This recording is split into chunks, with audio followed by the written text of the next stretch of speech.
CM के विधायक प्रतिनिधि पंकज मिश्रा यादव का जो नाम आप लोग रोज़ मीडिया में सुनते रहते हैं कि ये लोग झारखंड सरकार को कितना बड़ा चूना लगाया है, 4 मुख्यमंत्री को ये लोग कितना लूटे हैं, उनके जीवन को संकट में डाले हैं। तो इन्हीं लोग का कारनामा है कि पंकज मिश्रा के खास आदमी साहेबगंज के पुलिस उपाधीक्षक राजेंद्र कुमार दुबे और हमारे गांव के पवन यादव जिंदगी को तबाह कर दिए हैं। उधर हम भटक रहे हैं और कहीं भी प्रशासन में जाकर के न्याय की गुहार लगाते हैं तो हमारे न्याय की सुनवाई नहीं हो रही है। हमारा मर्डर और हमारे बाल बच्चा का मर्डर होता है। तो इस साहेबगंज के पुलिस उपाधीक्षक राजेंद्र कुमार दुबे और पवन यादव और श्री भूषण चौधरी, पान यादव और ललन यादव का हाथ है। जितना भी भाई लोग समाज के, झारखंड राज्य के लोग देख रहे हैं, आप लोग से हमारी गुहार है कि हमारे जो वीडियो को देख रहे हैं हमें न्याय दिलाने की कृपा की जाए। इसके लिए हम आभारी हैं। हम बहुत दुख से दुखित हैं। पुलिस से हमके बराबर धमकी मिलती है और पवन यादव के लोग द्वारा हम भयभीत बराबर रहते हैं। मुख्यमंत्री हेमंत सोरेन के विधायक प्रतिनिधि पंकज मिश्रा जो साहेबगंज के रहने वाले हैं, इनको भला कौन नहीं जानता है। इनके अलावे डाहू यादव, बच्चा यादव समेत कई एक ऐसे नाम आए दिन अखबारों और मीडिया की सुर्खियां बनी हुई रहती है। इनके कारनामे ऐसे हैं कि सरकार में रहकर इन्होंने एक से एक बढ़कर घोटाले, घपले और तमाम कुकर्म किए हैं और इसके साथ ही इन्होंने सरकार को बदनाम करने का भी काम किया है। लेकिन हकीकत मायने में इन्होंने सरकार के साथ साथ अपनों को भी नहीं छोड़ा। इन साहेबगंज के महादेवगंज निवासी दिनेश यादव हमारे साथ इस वक्त मौजूद हैं। इनका साल भर से अपने घर से कोई लेना देना नहीं हो रहा है। इनका जीवन तितर बितर हो चुका है। इस वक्त हमारे साथ बातचीत करने के लिए मौजूद है और इनकी किस तरह की समस्या है, चूँकि ये सरकार के पास और इधर उधर जाते हैं फिर भी इनकी सुनवाई नहीं हो रही है। हम इनसे तमाम बातों को विस्तार से जानेंगे। क्या समस्या है दिनेश जी? आज हमको ढूंढते ढूंढते आप यहाँ पर झारखंड आए हैं। सर, आपका नंबर हम नेट से किसी तरह ऊपर किए, मेहनत बहुत किए, बहुत मेहनत से आपका नंबर मिला। हम एक दिन नहीं, न रात में न दिन में सोते हैं। न्याय के लिए सब बड़े पदाधिकारी के पास जाते हैं। सब लोग कहते हैं कि सुनवाई होगी, लेकिन सब कहते हैं कि हम लोग क्या करेंगे। उसका पैरवी ऊपर से है और कहाँ ऊपर से पैरवी है हमको समझ नहीं आता है। जबकि हम रांची, दिल्ली, भारत सरकार, प्रधानमंत्री, राष्ट्रपति और गृह मंत्री सबके पास न्याय के लिए गुहार लगाए हैं और तो पर भी अभी आज तक हमारी सुनवाई नहीं हुई है और हम लोग का जीवन खतरा में पड़ा हुआ है। कब पुलिस काउंटर के बहाने से हम लोग का जान मार देगी, समझ नहीं आता है। छोटू यादव अपना साला पवन यादव से और डीएसपी साहब से कब हम लोग का मर्डर करवा देंगे। साहेबगंज के डीएसपी साहब? हाँ, साहेब उनके पुलिस उपाधीक्षक राजेंद्र कुमार डीएसपी हैं। जिस तरह से बताएं कि पवन यादव जी, वो पुलिस से साठगांठ करके आपका जीवन तबाह कर दिया। जी। झूठा आरोप में आपको ऊपर भी केस अभी 3 महीना पहले लगाया गया है और 28 नवंबर 2021 को आपके दोनों बेटे रजनीश और मनीष के नाम पर भी किया गया है। हाँ, अभी आप लोग पूरा परिवार बाहर में। हाँ, देखिए, इस घटना के लिए हम मुख्यमंत्री महोदय के पास भी केंद्रीय समिति ले जांच कराने के लिए आवेदन दिए हैं, गुहार लगाए हैं और राज्यपाल महोदय के लिए लगाए हैं, राष्ट्रपति महोदय को लगाए हैं, गृह मंत्री को लगाए हैं केंद्रीय एजेंसी से जांच कराने के लिए। हर जगह क्या बोला जाता है? हर जगह कहा जाता है कि सुनवाई हो रही है और कहीं भी जाते हैं तो कहता है कि हम लोग नहीं न जाएंगे, जो वहाँ से साहेबगंज से रिपोर्ट आएगा वही न हम लोग मानेंगे। इस पर हम की कर्तव्य भी मूढ़ होकर के रो करके रह जाते हैं। हमारी सुनवाई नहीं होती है और जघन्य से जघन्य अपराध में हम निर्दोष का जीवन बर्बाद किया जा रहा है। राजेंद्र आप मत रोइए। बताइए कि पुलिस के पास आप जाते हैं पवन यादव का केस करने के लिए, केस आपका नहीं लिया जाता है। क्या बोला जाता है? वो कहा जाता है कि तुम लोग बदमाश है, तुम लोग गलत है, पवन सही आदमी है, उसका पक्षपात लिया जाता है। छोटू यादव का साला है, इसलिए छोटू यादव की इशारा पर और पवन यादव की इशारा पर पुलिस सब वहाँ की कार्रवाई करती है, जिसमें पंकज मिश्रा का हाथ रहता है। पंकज मिश्रा क्या करते हैं? चूँकि अभी तो पंकज मिश्रा से ये लोग का तालमेल है बाबू, उन्हीं के यहाँ और डीएसपी साहब के यहाँ ये लोग का बैठक ही होता है। जब वो बाहर थे तो वहाँ ये लोग का बराबर होता था। क्या विवाद था जो कि इस तरह का इतना बड़ा बात आ गया कि आप लोग को साजिश के तहत फंसाया गया? देखिए, हमारा समधी भिखारी यादव जो है ना, उसका बाप दादा सैकड़ों बीघा जमीन, ऐसी जमीन को पवन यादव डीएसपी साहब के कहने पर दखल कर रहा है और सब दंगा राजेंद्र कुमार दुबे का ही कराया गया है। उसका डीएसपी जो है साहब, हाँ, पवन यादव के मनोबल को बढ़ा करके सब झगड़ा उन्हीं का कराया हुआ। पवन यादव कौन है? पुलिस पदाधिकारी हैं क्या?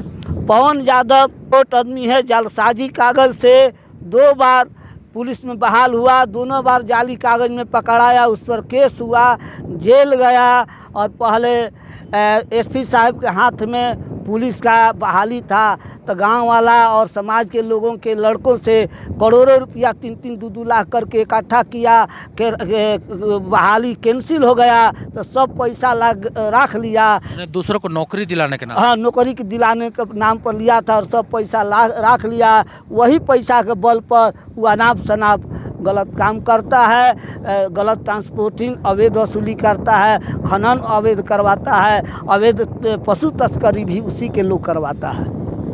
और उसका जब आप शिकायत करने के लिए जाते हैं, उल्टा आपको फंसा दिया? हाँ, उसके लिए हमको ऐसा कर दिया जाता है कि कोई गेट पर जाने पर हम भयभीत रहते हैं कि पुलिस हमको पकड़ के तुरंत जेल डाल देगी। पवन यादव जिस पर आप आरोप लगा रहे हैं, वो पवन यादव का जो एफआईआर कॉपी हमको जो आप बताए हैं, उसके आधार से 28 नवंबर 2021 को उनके ऊपर खेत से घर लौटने के क्रम में गोलीबारी की गई थी और आपके दोनों बेटी की संलिप्तता उसमें थी, मनीषा और रजनीश की। क्या हमारा रजनीश साहेबगंज में है, जबकि द्वितीय सेकेंडरी में प्रीतम कुमार रंजन द्वितीय अनुसंधानकर्ता स्पष्ट लिखे हैं कि वो साहेबगंज 3-4 किलोमीटर दूर पर वो है और लड़का हमारा अपना होटल में मजदूरी कर रहा है। वो घटना स्थल पर हमारा लड़का नहीं है, दिन की बात है। ये सब सरासर झूठ है, इसलिए हम बार बार आग्रह कर रहे हैं कि हमारा केंद्रीय एजेंसी ही सही जांच करेगी। हमारा साहेबगंज के पुलिस अफसर लोग सब उसके इशारे पर हैं। वो लोग आँख सत्य धर्म को कुछ नहीं समझ रहे हैं। वो लोग अन्याय, अनर्थ, अधर्म का ही पाठ पढ़े हैं। बाबू, हमके न्याय दिलाया जाए। यादव, एक चीज़ बताइए कि 3 महीना पहले आपके ऊपर भी एक केस हो गया? हाँ, छोटू यादव और संत यादव का लेबर एगो छोटू यादव है, ग्राम पंचायत के पास भिखारी यादव से मारपीट हुआ था। तो उसमें भी हम देखा जाए कि हम अपना घर पर हैं और वहाँ हुआ है, लेकिन सुपरविजन में डीएसपी साहब हमारा नाम उसमें चढ़ा दिए हैं ताकि हम कहीं अपने लड़का के न्याय के लिए कहीं जाने लायक नहीं। यानी कि आप अपना दोनों लड़का को जिस तरह से 2021 में फंसाया गया था, हाँ, उसके बाद आप दर भटक रहे हैं कि मेरा बेटा को न्याय मिले। हाँ, न्याय मांग और जब इस फाइल जब आगे बढ़ रहा है, हाँ, तो फिर आपके ऊपर भी ये लोग झूठा केस लगा। हाँ, हम पर झूठा आरोप लगा दिया गया कि ताकि हमारा पुलिस साहेबगंज का इसको कहीं से पकड़ करके जेल कर दे कि लोग का घर और बुरा तरीका से बर्बाद हो जाए। ऐसा हमारा घर बर्बाद हो गया है कि हम लोग दाने दाने के लिए मर रहे हैं, भटक रहे हैं। कैसे जी, हमारा पोता पोती संत जोसेफ में पढ़ता था, 1 साल से नहीं पढ़ रहा है, पढ़ाई छूट गया है वो लोग का। ऐसा ही लोग कर दिया है कि अच्छा, मत रोइए।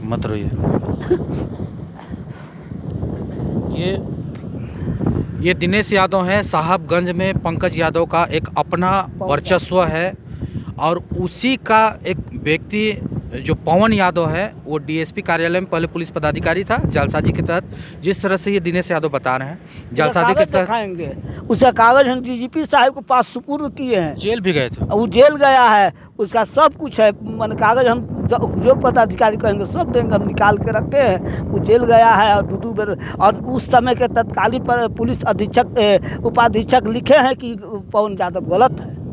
जान से मारने का धमकी भी मिलता है? हाँ, हमको पवन यादव के आदमी द्वारा ललन यादव, श्री भगवान यादव के और पुलिस के कुछ लोगों द्वारा जान से मारने की धमकी मिलती है कि तुम बहुत दौड़ता है तो दौड़ने लायक नहीं रहेगा। हाँ, साहेबगंज नाम आपका गांव का? हाँ, हमारा गांव महादेवगंज है, जिला साहेबगंज है, मुफस्सिल थाना के है और इस सच्चाई सभी लोग जानते हैं। जनता जनार्दन से हमारा प्रार्थना है कि सबको बटोरा जाए और सब लोग के बेटा के बुला करके माथा पर हाथ धर के लोग से पूछा जाए, पुलिस पदाधिकारी लोग से, कि सच्चाई लोग जानते हैं कि नहीं जानते। जानबूझकर भी ये लोग खाली भ्रष्ट अपने पद का दुरुपयोग करके हम लोगों के साथ फंसाया गया है। और हमें ही नहीं, हमारे जैसे कितने निर्दोषों का जीवन ये लोग बर्बाद कर दिए हैं पुलिस पदाधिकारी लोग। ये झारखंड के पुलिस के कारनामे हैं। वैसे पंकज मिश्रा, छोटू यादव, डाहू यादव, इनके कारनामे तो आप अखबार मीडिया में इन दिनों सुर्खियां बटोर रही है, एक से बढ़कर एक कारनामे आ रहे हैं। और इन्हीं के कहने पर जो डीएसपी है राजेंद्र दुबे साहेबगंज के, वे और उन्हीं के साथ शागिर्द कहे या फिर उनके सहयोगी कहे पवन यादव, ये भी बाहुबली है, पहले पुलिस विभाग में काम करते थे, जालसाजी के तहत ये जेल गए थे। अब ज़मीन अवैध कारोबार, ये भूमाफिया, ये तमाम जो कारनामे हैं इनके, ये आम बात हो गई है। और उसी के तहत उन्होंने इनकी दिनेश यादव जो है, ये समधी भिखारी यादव हैं, इनके ज़मीन को लेकर केस में फंसाया गया है। 2021 को इनके बेटे रजनीश और मनीष यादव, ये दोनों के ऊपर में गोलीबारी की गई है, ऐसा कहकर केस फाइल की थी पवन यादव ने। और उसके बाद हाल फिलहाल में 3 महीना पहले दिनेश यादव के ऊपर ये कहकर केस, झूठा केस लगाया गया कि दिनेश यादव अब इससे संबंधित, अपने बेटे को न्याय दिलाने से संबंधित मामले को इधर उधर ना करें। बहरहाल सरकार को भी आंख खोलने वाली ये वीडियो देखनी चाहिए और जजमेंट ज़रूर करना चाहिए कि न्याय और अन्याय कहाँ है।